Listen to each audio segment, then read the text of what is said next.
வணக்கம் அன்பர்களே.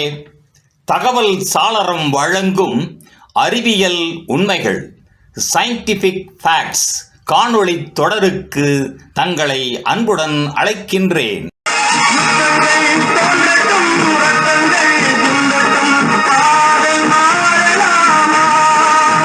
உடலின் காயங்களிலிருந்து வெளியேறும் இரத்தம் உறைந்து போவது ஏன்?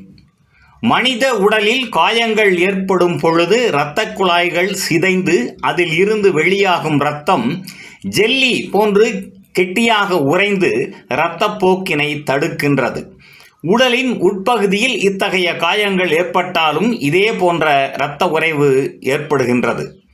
காயம் ஏற்பட்ட 10 வினாடிகளிலேயே இரத்த உறைவு தொடங்கி அரை மணி நேரம் வரை இரத்தப்போக்கின் அளவிற்கு ஏற்ப இந்த உறைவு தொடர்கின்றது.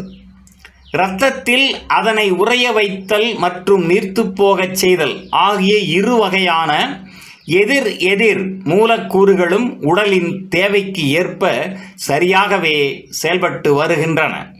காயம் ஏற்பட்டவுடன் உறைய வைக்கும் தன்மை கொண்ட மூலக்கூறுகள் வேகமாக செயல்பட்டு இரத்தத்தின் தட்டணுக்கள், சிவப்பணுக்கள், பிளாஸ்மா ஆகியவைகளை கொண்டு ஃபிப்ரின் எனும் மூலக்கூறு மூலமாக காயத்தின் வாயில் நூல் சல்லடை போன்று அமைந்து இரத்த உறைவினை ஏற்படுத்தி இரத்தப் போக்கினை கட்டுப்படுத்துகின்றன. காயத்தினால் இரத்தக் குழாய் சேதமடையும் பொழுது அது உடனடியாக சுருங்குவதோடு காயம்பட்ட இடத்தில் உள்ள இரத்த அணுக்கள் வீக்கமடைந்து இரத்தம் வெளியேறும் வாசலை அடைத்துக் கொள்கின்றன. இதனை ஹீமோஸ்டாசிஸ் என மருத்துவத்தில் அழைக்கின்றனர்.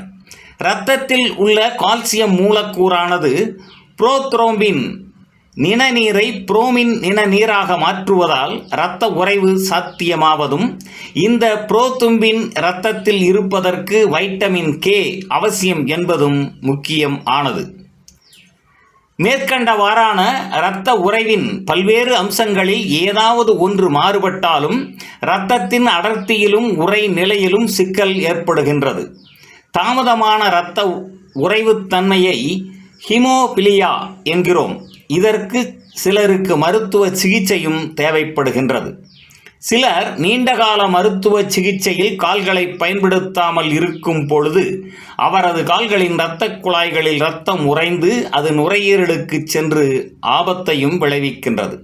அதே நேரத்தில் பொதுவான உடல் நலத்தில் இரத்த உறைவு என்பது இயற்கையின் கொடையாகும். நன்று நண்பர்களே. தகவல் சாளரம் வழங்கும் அறிவியல் உண்மைகள் தொடரின் பிறிதொரு காணொளியில் மீண்டும் சந்திப்போம்.